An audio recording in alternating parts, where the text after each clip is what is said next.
So once you set up your account and you enter the portal, you'll be taken to this page, which, is just the two applications that are available now. Once we do the mini grant and special project grant, those will be added.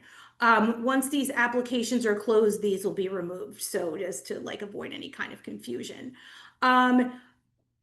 The applications are very, very similar. I'm going to start with the LAP application just because, like I said, there's a lot of similarities, but we can jump back to the CHIP so that you can see what the differences are. Mostly their differences in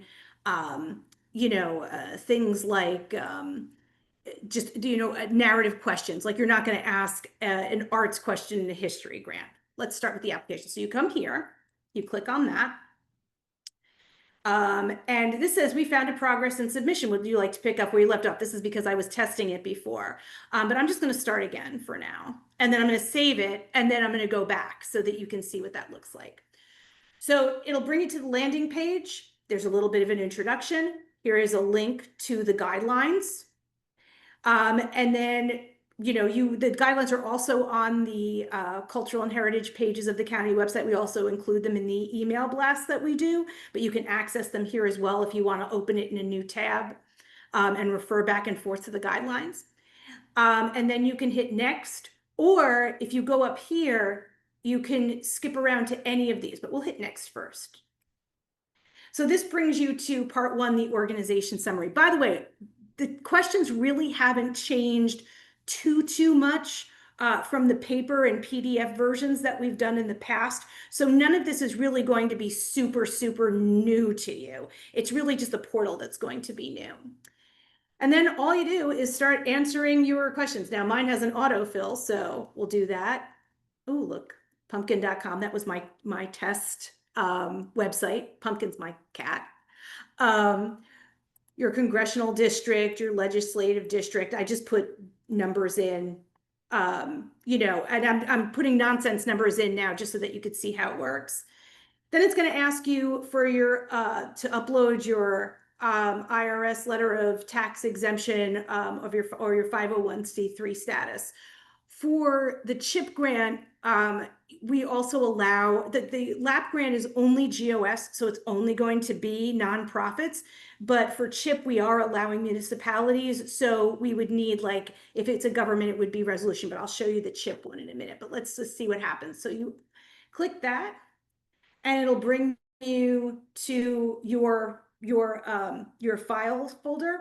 And I'm just going to upload this guy here. And that'll be that. So I can just have my upload right here. And then you just keep going and going and going. You could just keep, filling things in for your organization type. You select all that apply to your organization. Like I said, it's pretty intuitive. You want to put in your mission.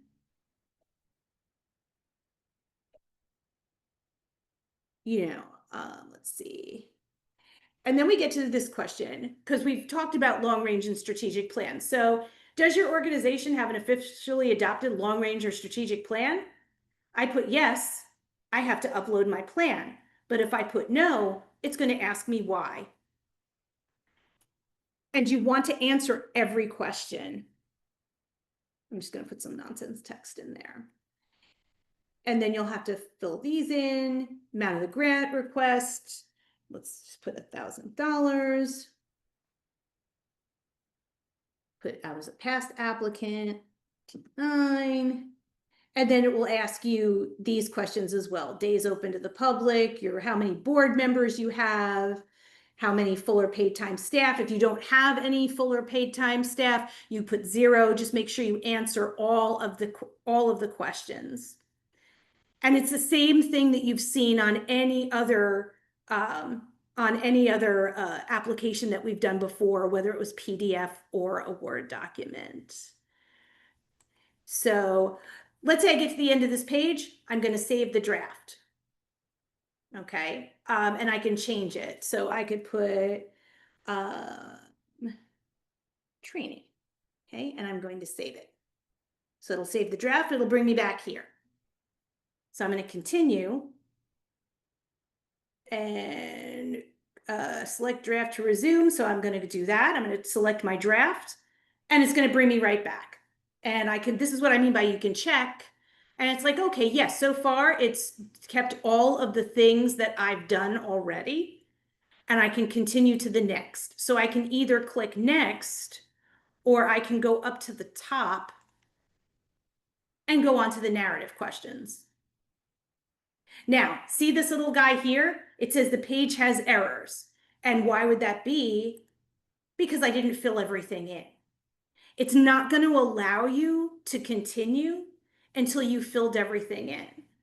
So, you can always go back and check, see, it says, see, please enter a value. It'll tell you where you have to add something. And if it's asking you something that you don't know, or that you don't have, like say, oh, I don't have any volunteers, then just put in 0.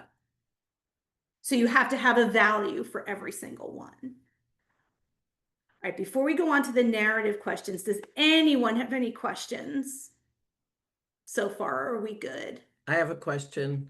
Yes. Hi, good morning. It says Laura Altman, but it's Michael Newman. I'm going to change your name, Michael. Okay, thank you. You're welcome. A few questions, actually. Yes. For the mission, and I'm sure this is going to come up in other places as well. I didn't see something that says what the limit of number of words or characters is in that space. Is If there there a are, limit? if there is, and Naveed and Nicole can correct me if I'm wrong, if there is not a limit, there will be in the narrative questions. So you'll see that. If there is no like number, and I'll show you when we get to the narrative Okay. questions, then I don't think there is a limit. Is that correct, guys?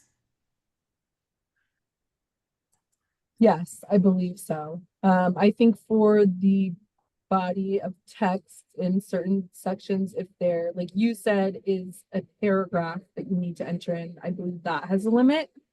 But from my understanding, and maybe you correct me if I'm wrong, I do not believe there is a limit. It'll just wrap around on the line. You might have to scroll over a little bit to see the whole, sentence that you typed out, but I don't believe there's a limit.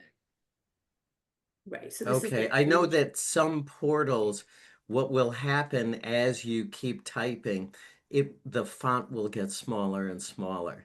So if you put too much, it becomes completely illegible. Yeah, I know what you're talking about. I don't believe that is the case here. I think, like Natalie, if you type in where it says other, just maybe just type in H all the way down and see how it kind of just wraps around. It won't change the text size. It'll just kind of format to fit the text. With the smaller text boxes, I think it'll just continue down the line. So you may have to, scroll back in the text line, but it's not going to change the text to a smaller size so that it's not legible anymore. Yeah, and if I'm recalling correctly, when all of this is done and you hit submit, it's going to create a PDF of the application, and it's not like a PDF document where you know how like for some of you when we did the PDFs for for the application, it either for some of it made the text super small or it put it in the box, and then when you accessed the PDF you had to click the box to see the whole thing.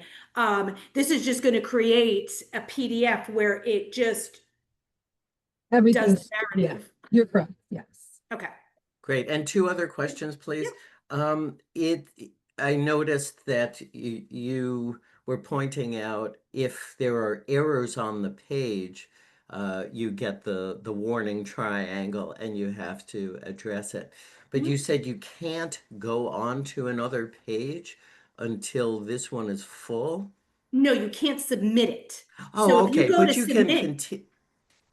yeah, you can continue, absolutely. But like, see, we went back to the part 1 to fix that, but now I'd already visited part 2 and it was like, you didn't do anything here, But when you go to submit, it's not going to allow you to submit. And when we get to like, when we go through each page, like at the end of it, I'm going to try to submit it with nothing or with these errors, and it will tell me I can't do it. Okay, great. But it's possible to Oh, do the sure. financial stuff and come back, et Right, like here cetera, I et go. I'm cetera. going to go to the financial pages, Yeah, great. and then I'm going to go back here, and now it tells me you didn't do anything here. All right, great. And then my final question for now, Yes. you saved it with a different name. Is that only for your internal use, or is that what the submission is going to be called? So I saved that so that it was differentiated. So that like when we go into the portal, like on our end, it will, you know, if, and Nicole and Naveed, correct me if I'm wrong here. While all of you are working on these applications and you save an application, if I go into the back end, can I see the saved applications? I believe so, but I think Naveed is double checking. Okay. But I called it training just because I want to know that this is That the it's training. different. Yes, yeah. Okay.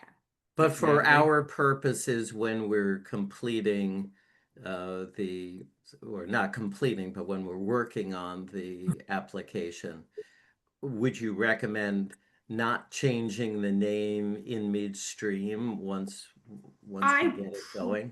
I probably would, because let's try this, right? I'll save the draft and let's say I do this. Okay, now I'm back here again. I've saved it, I've come back. And it's done the latest one. Hmm. Is it possible that it will end up showing you 4 or 5 different drafts? Or for each year, it will only allow one to appear? You mean like for each, like say like you went and back and forth and saved it 5 times and Yeah. there were 5. I think it only shows you the last one that you did. Yep, it's only the last one. And to answer your other question, we actually cannot see draft submissions. So they are significant to each user, which is why on the left-hand side here where it says Natalie and it says drafts 1, I checked my account. I don't have any drafts in there. So whatever you name this while you're working on it, no one else will see but you until you submit it. Okay. All And right, the great. draft will, say you go in there, you make some changes, you save the draft. As long as you're reopening that same draft, it's going to just save over the last version. Unless you open a new application, then there's the possibility of having 2 drafts saved because they're looking at it as 2 different submissions. As long as you keep going in to that same draft that comes up when it asks you if you want to start a new application or continue a draft, you'll continue on that same draft. Perfect. Thank you so much. And hence I'll say it again, do the questions in your own program first and then copy and paste them over here. It might not make so much of a difference in the in this organizational summary, because this is just, these are just, there are things that are just like regular to every day. But when you have to compose things like narrative questions, then you're going to be changing, editing, that kind of thing. So you want to be able to have those and be able to edit them and keep track of your changes there. It'll be a lot easier for you to track your own changes in your own software because you all have your own systems and everything. But here is where you'll start cutting and pasting things in. So Natalie, yes. I noticed on one of the questions that it is asking for a numerical answer, and it at least in our organization, there's not a numerical answer because it just doesn't exist. So the question was the cost of a family membership. How do we deal with that? We don't offer family memberships. All right, so let me go back here.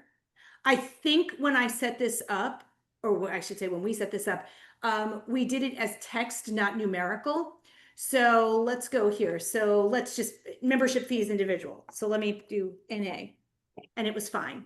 Yeah. Okay. That I was just Okay. trying to Right. say that's how you should. Okay, good. Thank you. Yeah, of course. No, numerical is only going to be a thing in the finances, if that makes sense, because that's when you're Yes. adding things. So if you start putting letters in there, it's not going to know what to do. So, but in all of these, it's just text. So yes, you could put not applicable. You might even be able to put a sentence like, we do not have membership fees or something like that. Right. Very good. Thank you so much. Oh, no, of course. Hi, Anything? Natalie. Yes. I have one question.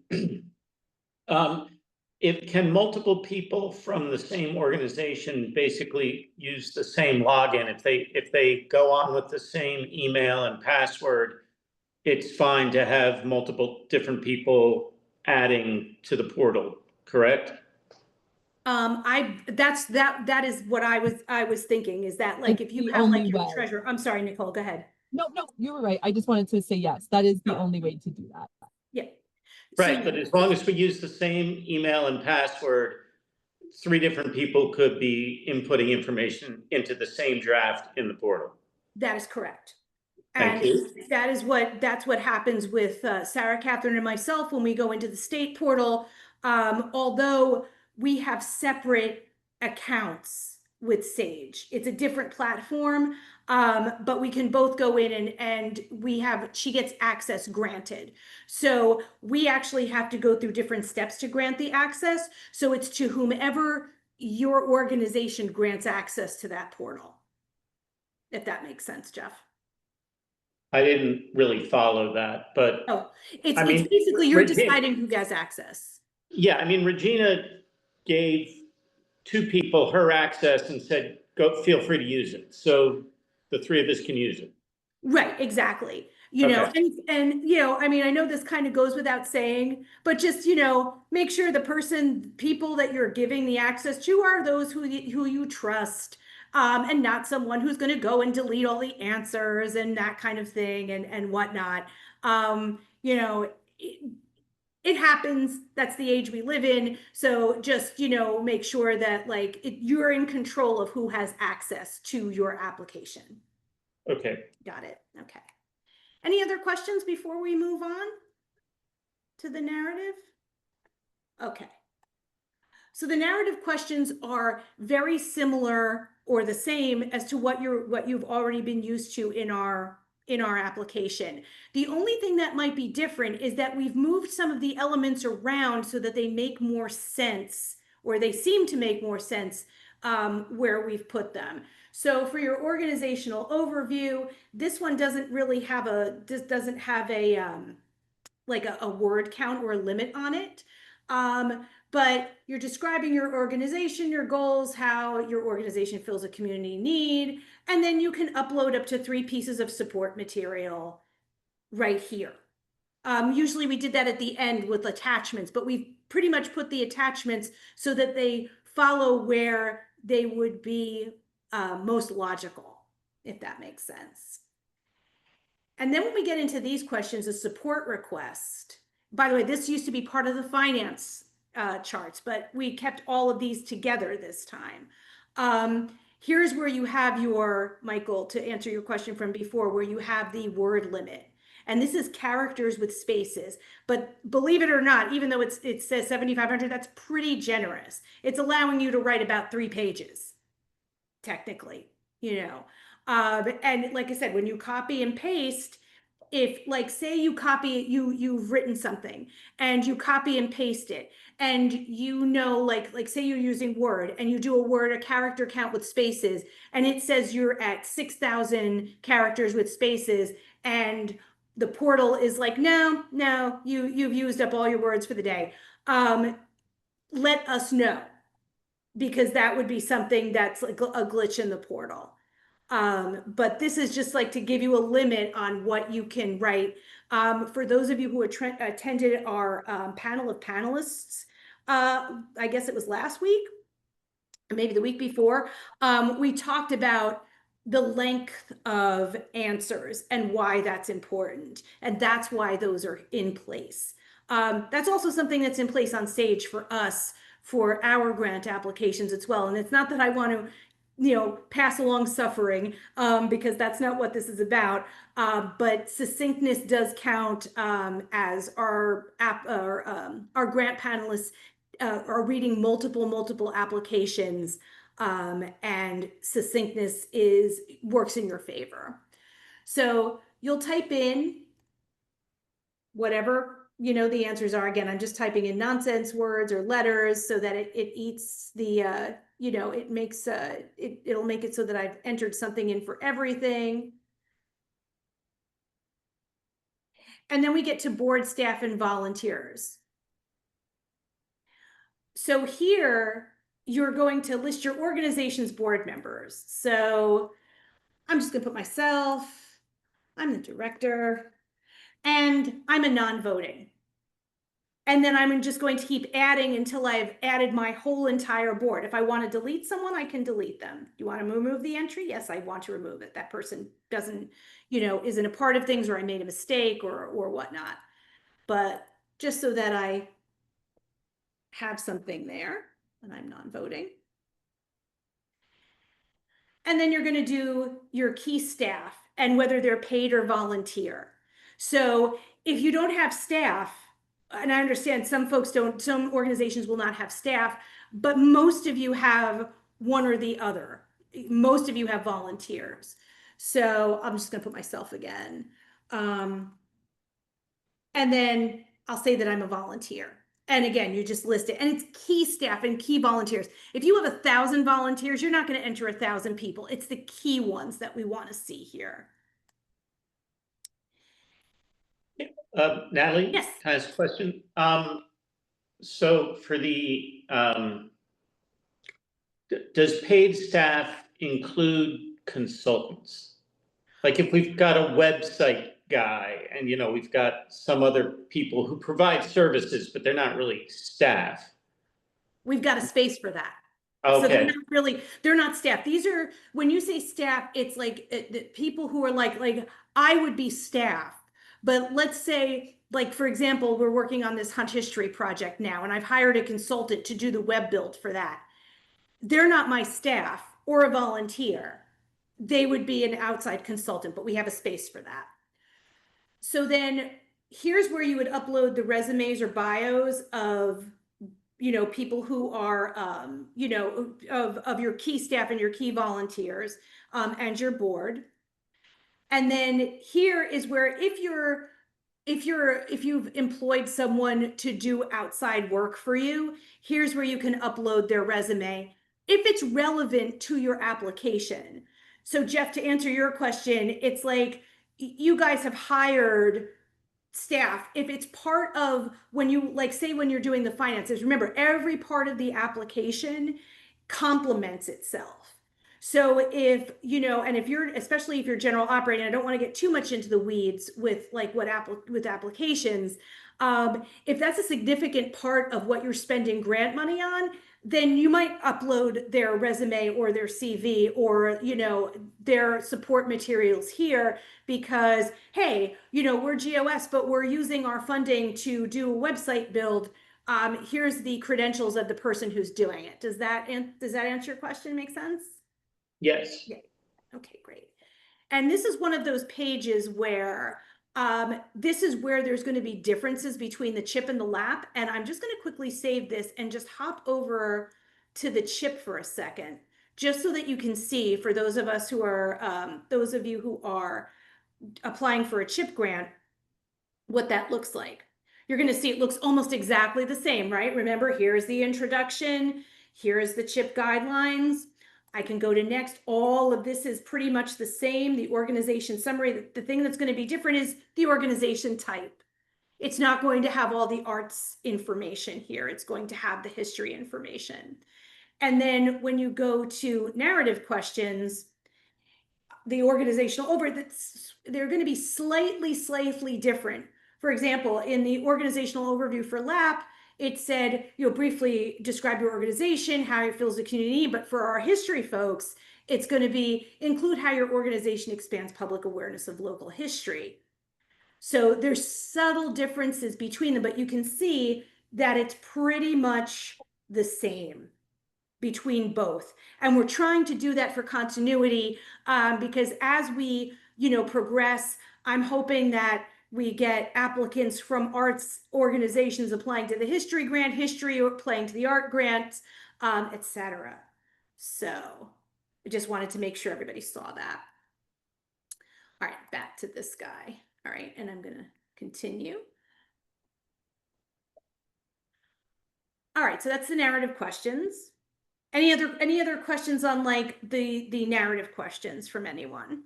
Or are we good so far? Hi. Hi, So, Nickel. so you might not have gotten there yet, but Yep. I do see about the upload support materials. Mhm. And does it say in the guidelines what kind of materials those can be? PDF, Word, Excel? I don't recall, but in our testing, we uploaded all different files. We uploaded PDFs, we uploaded Word documents, we uploaded Excel sheets, we uploaded photos. So really, we should be able to take anything. Nicole and Naveed, are there any size limits to that?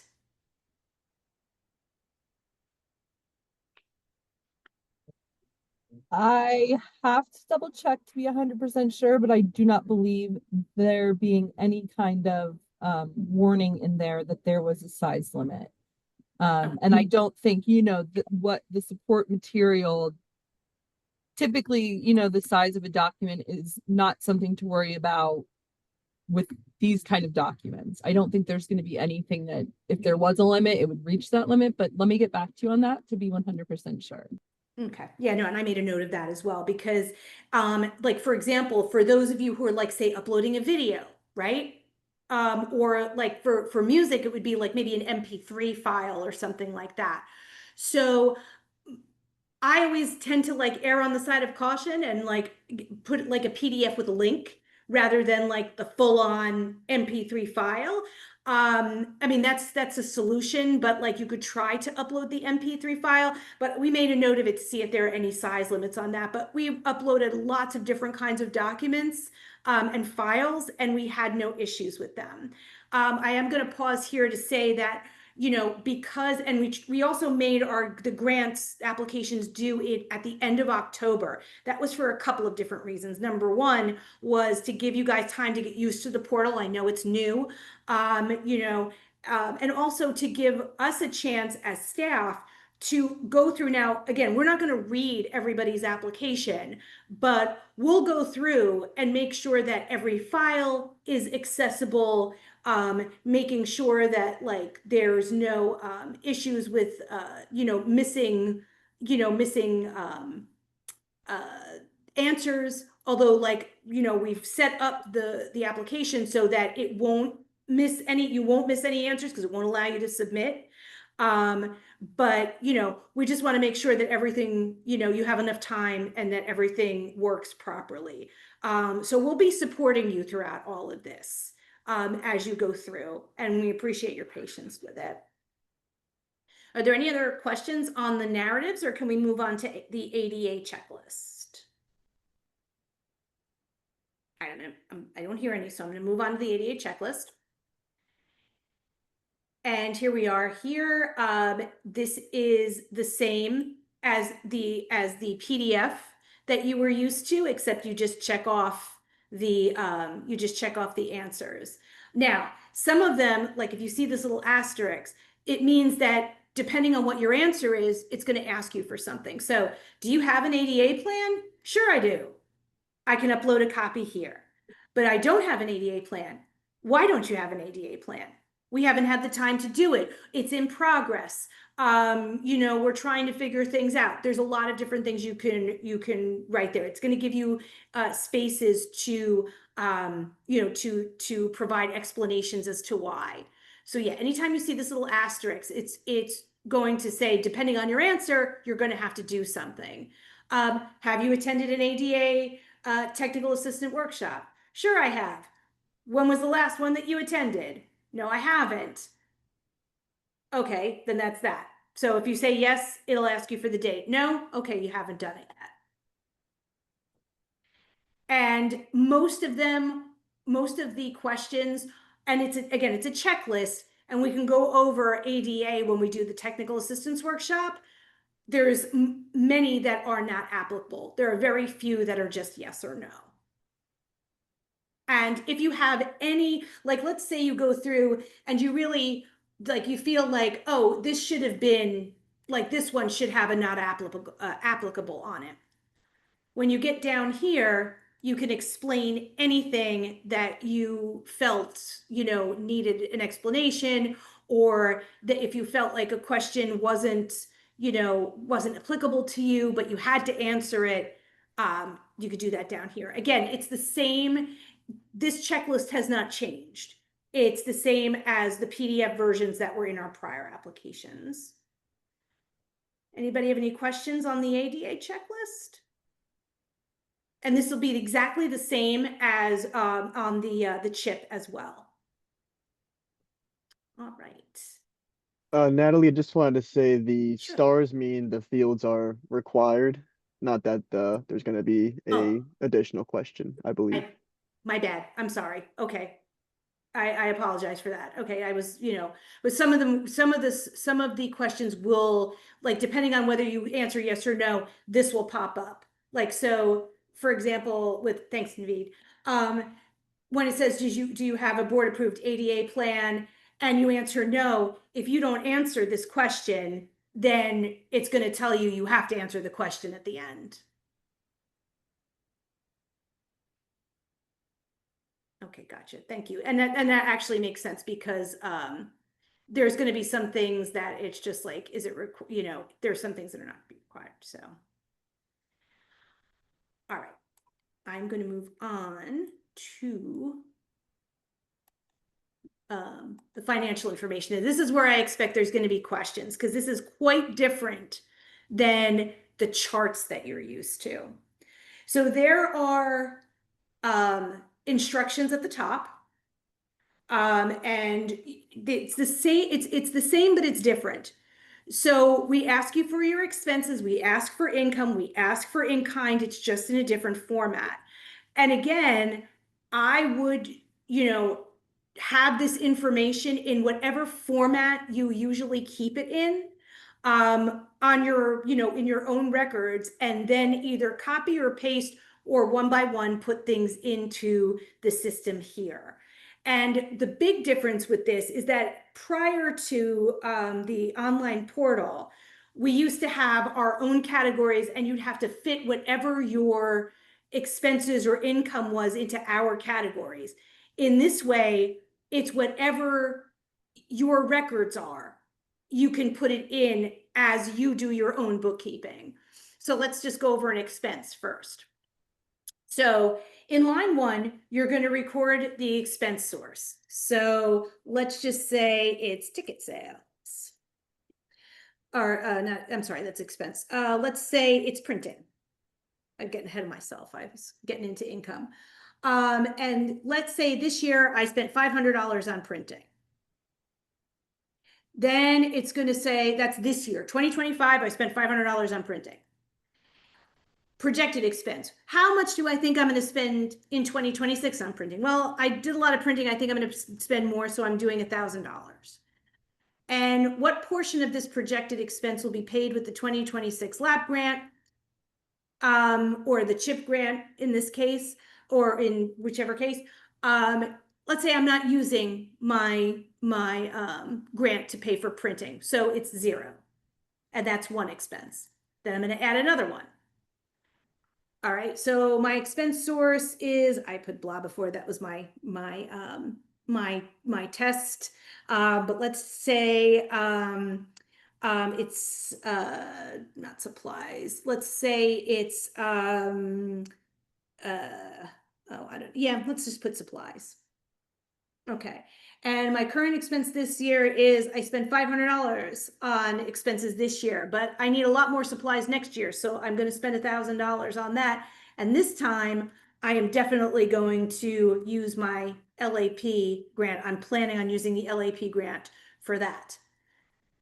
So that's what I put in there. So you'll just do this for every expense that you have. And you'll see it will total it on the bottom. My current expenses are 1,000. My projected expenses are 2,000, and 1,000 is what's going to be paid with my grant award. And then you're going to do, and you can do that, like I said, with whatever your accounting is, whatever categories you use when you're doing your bookkeeping. Jeff, did you have a question? No, Oh, okay. I was like, you were unmuted, and I was like, you look like you have a question. Natalie, it's Yes. Grace. Yes. I have a question. Yes. So the current expense is 2025. So should that represent our projected for the full year 2025 or just through the current period where we're doing this grant? So when you're looking at 2025, you're looking at all of it. And we realize that some of it is going to be a bit projected because if this grant is due at the end of October, you still have November and December to get through. So we figure there's going to be a little bit of estimating in there as well. But Okay. it's what, it's what you've spent. The thing that the panel will be looking at is that, okay, like let's say that there's a huge leap. Like let's say because you're buying sheet music, right? And your current expenses this year, like so far, by the time the grant is due in 2025, I'm just going to use my own numbers. You've spent $500 on it, or you've spent like $450, but in the last couple months you're going to buy a little bit more, so you estimate $500. And then, like the next year, let's say you put 1,000. That might be something that that when a panel looks at it, it'll be like, oh wow, their sheet music costs have gone up, but we have panelists that are like, when we have our grant panelists come in, we have panelists that are not just sympathetic to you, but like know what you're like. We'll have musicians, we'll have theater folks, it depends on like what our applicant pool looks like. That's how we end up going for our various panelists. So it's, that's the kind of thing that they look at when they're looking at like expenses and whatnot. So yes, that was a long-winded answer for yes, you're going to do a little bit of projection, but that's understandable. Okay. Yeah, that makes that. Yes, it does answer the question. That makes sense. So you're comparing full year 25 to full year 26 projection. Correct. And the thing is, expenses are going up, for everyone. So, I mean, it absolutely makes total sense, but it also shows like how you've grown, because sometimes like when expenses grow, it shows that an organization has grown as well. So, all righty. So you're going to do the same thing with your income. So income sources, you're going to say, let's say, here's where we can do ticket sales. And this year so far, and again, thinking that you're going to do probably a little bit of estimating. Let's say you get 500 for ticket sales, but for projected income next year, you've done some extra marketing, and maybe you're going to do 700 in your projected income. So that's one income. Then we'll do another. Let's say you get a grant from someone, or you have a grant application out there, or you apply for a grant every year, right? I'm gonna pick on the large foundation because they're local.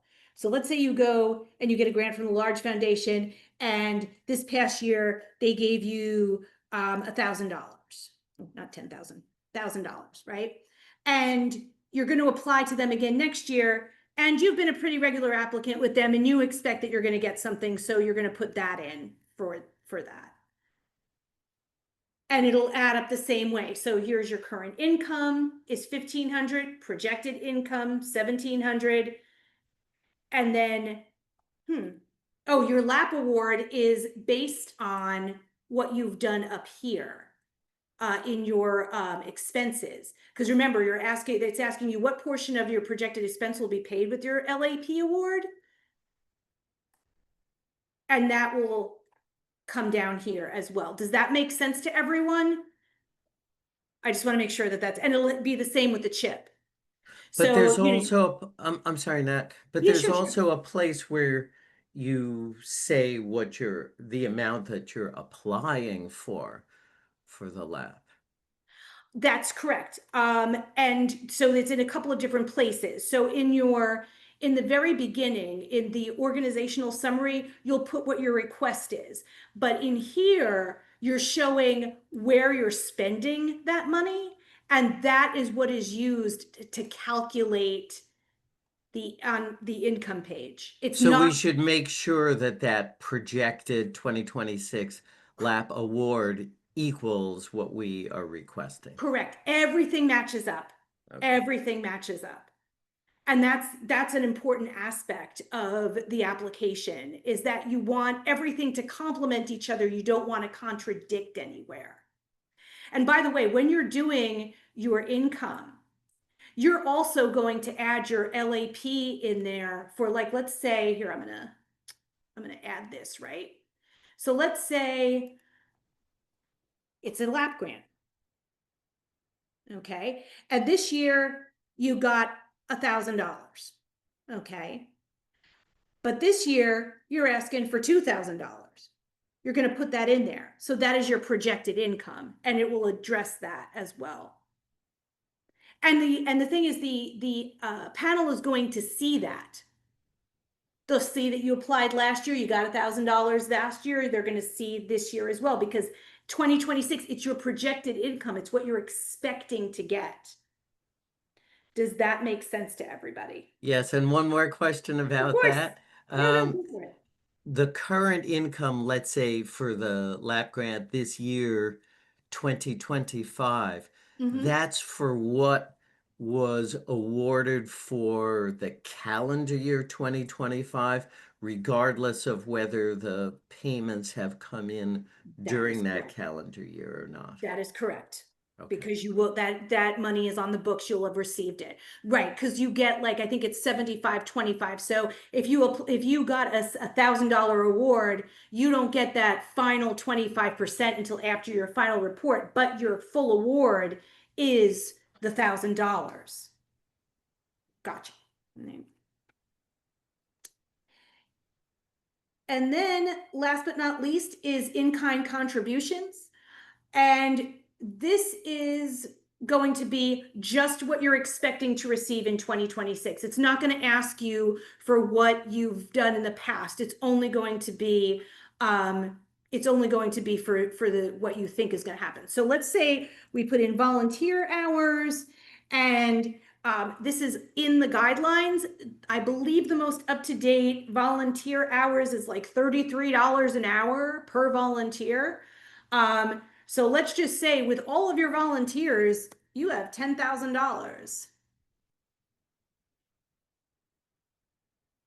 And then at the end, it will calculate everything. And the match is going to be your in-kind plus your income. Now, if you have surplus or a deficit, okay, you're going to explain it. So here, I mean, obviously I didn't do anything complete. It says my current, if it's a deficit, it's going to say negative. So it looks like I have a current surplus of $1,500, and it looks like I'm going to have a projected surplus as well. Now that could be, there's, any explanations for that? It's reasonable. It's not terrible to have a surplus. It's also not terrible to have a deficit. What is where you will get dinged is if you do not explain that. So it's like if you have a deficit because our boiler blew up and we had to replace it, that's a reasonable explanation. And you could say, well, this blew up, now we have a little bit of a deficit, but we're doing some fundraising for that and we've applied for 3 extra grants. Done. And then if you have a surplus, it'll be like, hey, we got an extra donation this year, and that's what the explanation is. And again, this is one of those things where if it's, if you have this, it's not going to allow you to continue without, it's, yes, Michael. But as in the past, that total of in-kind contribution doesn't go toward the entire income. Is that correct? That's correct. It's Because because money is then the money. deficit, I mean, it would show a balance, but we're going to end up $10,000 short of the Yes. cash we need. Well, that's the thing. It's like you can use the in-kind for your match, because for matches, by the way, I believe it's a 25% match this year, but it can be cash in kind or both, and that's for both chip and lap. And then, yeah, if you can't, it'll count towards your match, but it's not going to count towards your surplus or deficit, because money is money, and the other is, it shows community support and it can be added to your match. And then here at the end, we have Just required, oh, sorry, go ahead. excuse me, just a little bit further on that in kind. Yes, A lot of organizations are going to have thousands of hours of volunteer, yep, which is going to look like, $300,000 of, and that setting that into the budget is, it's just so out of whack. well, I mean, that's one of the, oh, sorry, go ahead, Bob, go ahead. Yeah, so it does that go into the total? And I know you just were going over it, just to clarify it further. Yeah. Does that go into the total income? No, it does not. It just shows, here's what my in-kind is, and that's what I was saying to Michael. It will be applied to your match, but it's not going to be applied to your money, if that makes sense. Okay. Because Yes. that makes it easier for organizations to make a match, but it's still going to show where you may have a shortfall, or you may have a surplus in terms of dollars. So it's not going to affect that. It's just going to affect your match, and it's also going to show where your in-kind comes from. Does that make sense? Does that answer your question? Yes. Mm-hmm. Yeah. And if, and again, if that comes up again, happy to address it again. So then at the very end of this page, you're going to upload your most recent audit or financial statement. Audits are expensive. Most organizations are not going to have audits. It's going to just be like your current financial statement, which will back up, all the things that you've said in your finances, in the expenses and the income. And then last but not least, as an option, you can upload a spreadsheet or a chart of expenses, income, and in kind, as you detailed above. Because the thing is, if you've prepared like a ledger anyway and you want to upload it, you are free to upload it here. It might make it easier for the panel to follow things or whatnot, because they're going to see things individually as you've entered them. But this will, but the only thing I would caution you with is that if you're going to upload that, make sure that it matches what you have entered. But it's optional. You don't have to put that one in. Any questions so far? Yes, Good. so Natalie, Yes. we operate on a fiscal year. Is it okay if we submit the financials based on our fiscal year, which is September through August? So for example, September 2024 through August 2025, we could have the full year, and that could be the 2025 numbers. Or are you looking for? I believe so, but can I get back to you on that, Grace? Yes. That's a specific for you guys. And I know like that, that it's a fiscal year, and I know that you guys run on a fiscal year, but I would like it to say something where it would say, somewhere in there, it should be like, we operate on a fiscal year, so it's not a surprise, Oh, yes. Yeah, I would panel. definitely note those dates as a fiscal year. Because I know that I can get much more accurate numbers if I can submit the financials for our fiscal year, because we would have the full year by the time we submit this. Gotcha. And then I can do a nice clean budget for 2026, which would be our next fiscal year for our upcoming season. Gotcha. Yeah, my gut instinct is to say yes to that, like to be like, yes, do that, because this is one of the reasons we did things this way, is that we know a lot of you do things differently. And we're asking you, like, for some of it's like putting a round peg in a square hole. So I'm hoping that this makes it so that they get a truer picture of what you guys are doing. But I just want to double check on that. But like I said, my gut instinct says yes, just make sure everything is labeled. Yes. But I just want to, let me just double check on that. And by the time we get to the first like technical assistance, or you can always email me as well. And I Okay. put all of our emails in the chat when we're done sharing. Okay, thank you. Oh, no, of course. Bob, you had a question? Yes, I just, so from the financial statements in the past, we had to use categories of expenses and income that you determined. Mm-hmm. So we had to find out, how do we take our accounting of it? We no longer have to do that. You will accept our breakdown of that. That is Okay. correct. You've That is made my correct. treasurer very happy. Yes, well, that was part of it. I mean, like, that seemed to be a big bugbear for everyone, that it was just like trying to fit all of these categories into ours was not an easy thing to do. And the thing is, a financial picture is a financial picture. And this way, you know, the panel will see how you organize things as well.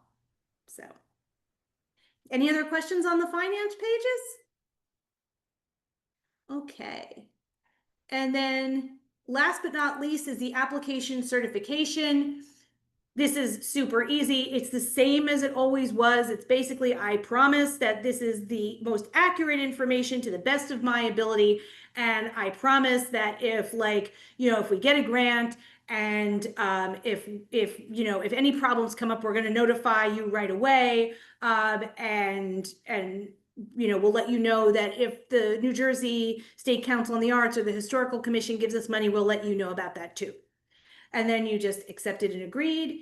You have your name of your official representative, their title. I'm just putting in nonsense words. And then you can actually sign it. I'm going to save that. And then I can either save the draft or I can submit. So we've saved the draft many times. Let's see what happens if I hit submit. Oh no, I haven't filled everything in. So I have to go back and do it again until everything that I was supposed to fill in is filled in. So instead, I'll save the draft and I'll go back and finish it later. Yes, Michael.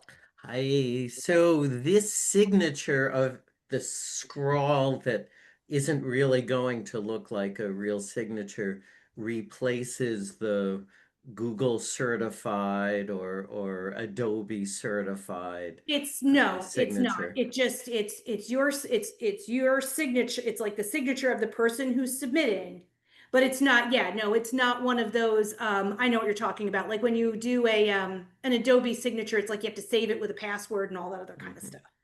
So Okay. yeah, no, it's nothing like that. It's its own thing. And will it be possible to put in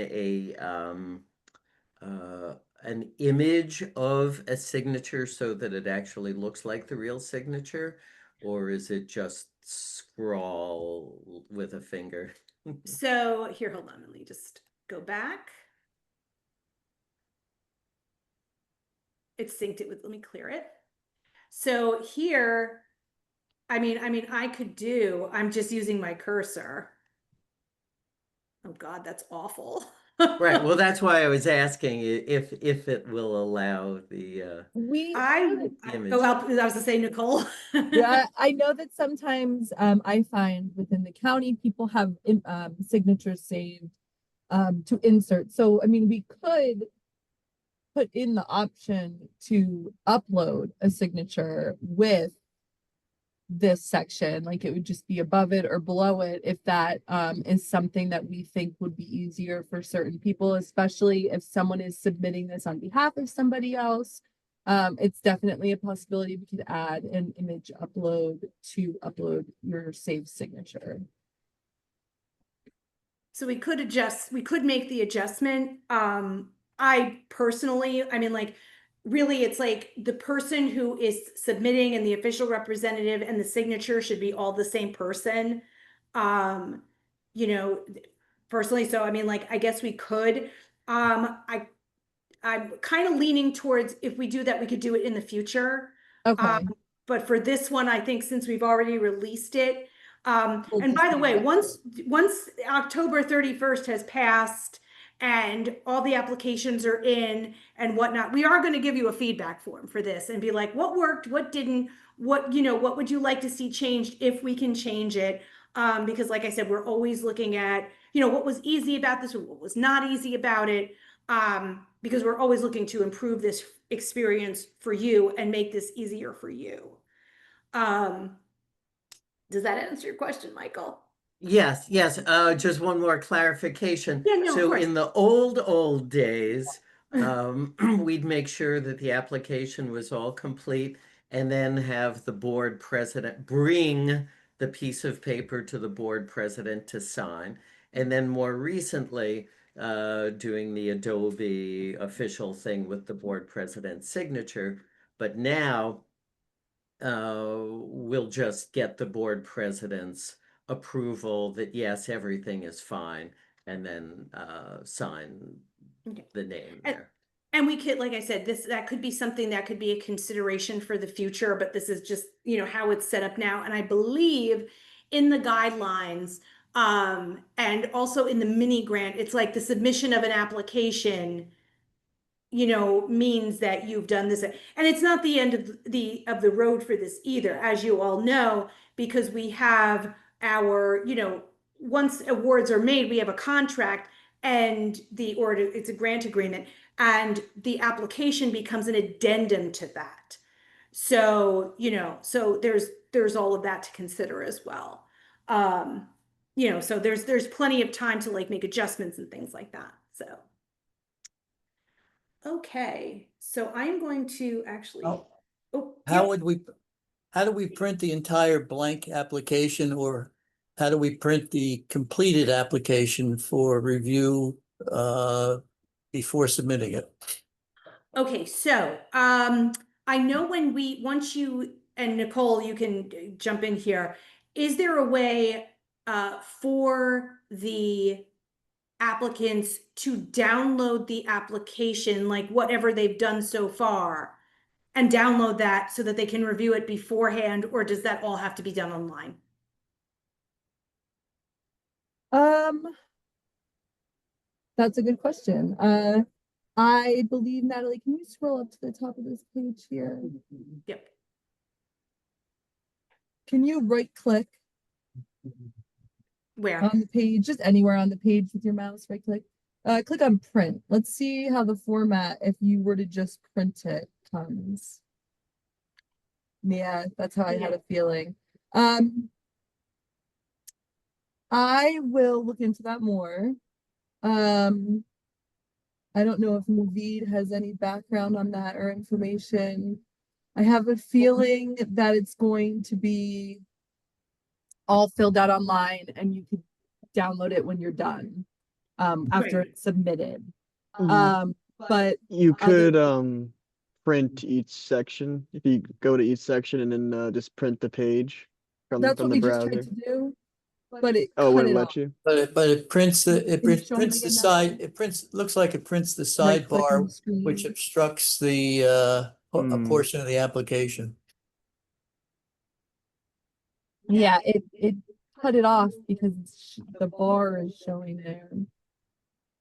I would think that you'd probably have to like have the ahead. person log in and go through each part to make sure. And then you'd hit submit. And then once you've submitted, you can download a PDF. Now, also, I found like when we downloaded the PDF, it will show you all of the documents you uploaded along with your narrative answers and everything. But it will not, I don't believe it links to them. But on my end, I can Wait. see it. Right, if you could check, it would be helpful to be able to print the application, the blank application or the uncompleted parts, and also to print the completed application with the answers before we submit it.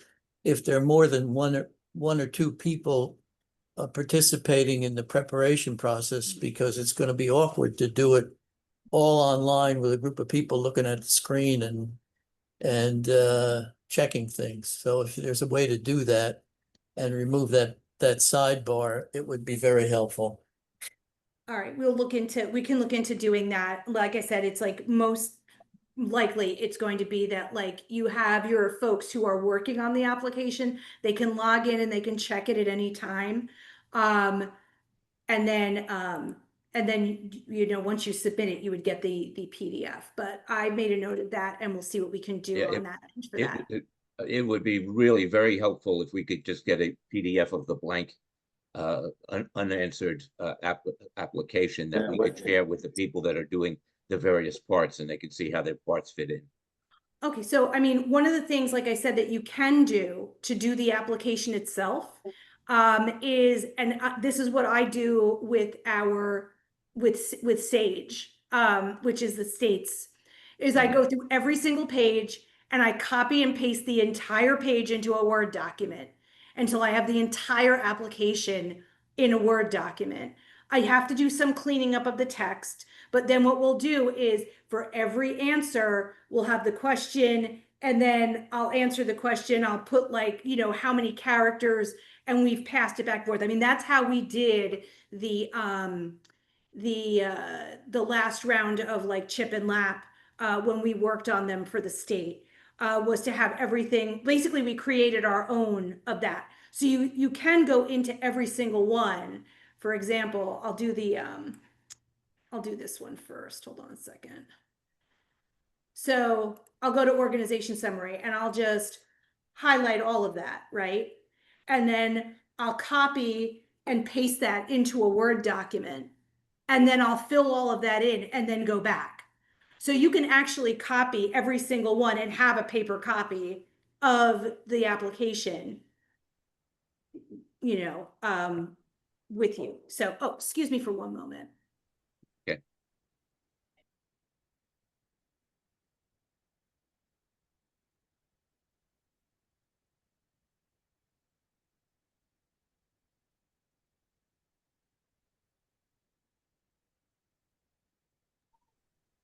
I apologize. Today is also the open house for the senior art show.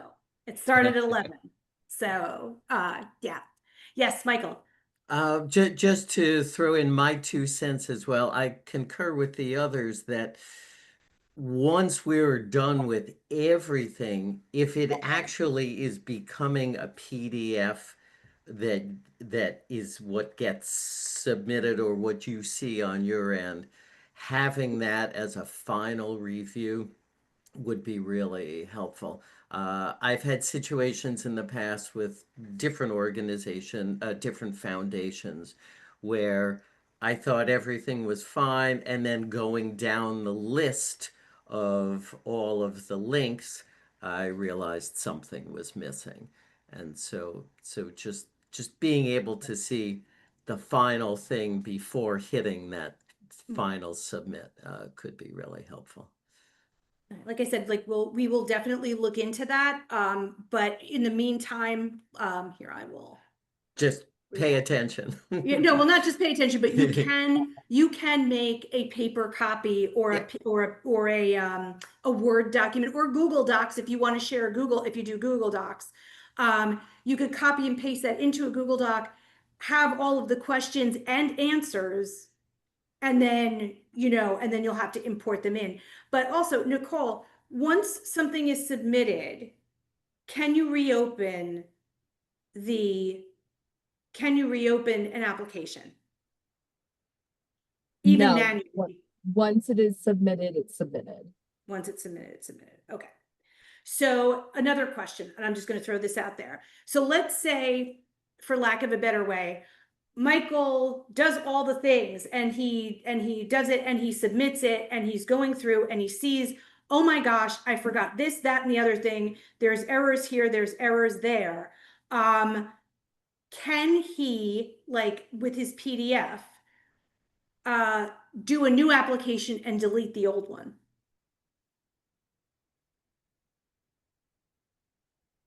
Is that possible? No, you No. can't delete the previous one. Okay. You have to best be to contact you and let you know that he's submitting a new version. That's what I mean. Like, if I like, say promise I won't do that. I promise. I promise. Yeah. But like I said, I think like probably well, again, we'll look into like, you know, some directions for printing. Yes, yeah, Printing out, absolutely. you know, and in the meantime, you know, like I said, copy and paste everything so that you have it anyway, so that you're doing it in your own version before you come onto this portal. So. All right, so I'm looking at fiscal year and also how to print the application before it's submitted. Without like, with getting rid of that sidebar. And I don't know if there's a way to like minimize that. And I think if we were able to minimize that, that probably would be the way to go. But we will look into that, and we will, you know, and we will do an email blast to everyone as well, and add it to the FAQ once we have that sorted.